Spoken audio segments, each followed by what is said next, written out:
নমস্কার বন্ধুরা, দোলের দুদিন আগে আমি আর আমার মা গিয়েছিলাম খিদিরপুর ভূকৈলাস রাজবাড়ি শিব মন্দিরে।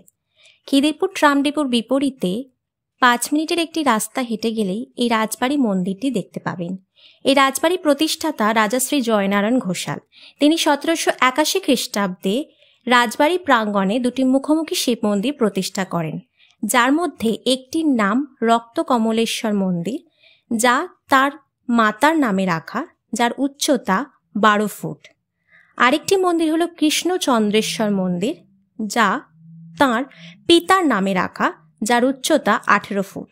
এশিয়ার মধ্যে অন্যতম উচ্চতম শিলাবিশিষ্ট শিবলিঙ্গ রয়েছে এই মন্দিরে।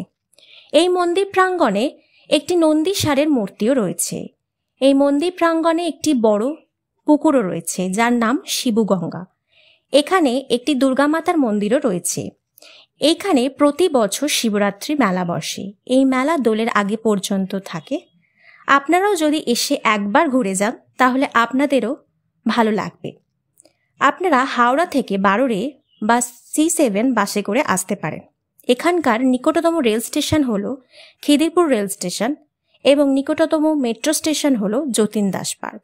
ভিডিওটা ভালো লেগে থাকলে লাইক এবং কমেন্ট করতে ভুলবেন না, বন্ধুদের সাথে শেয়ার করবেন আর আমার চ্যানেলটা সাবস্ক্রাইব করবেন। ধন্যবাদ।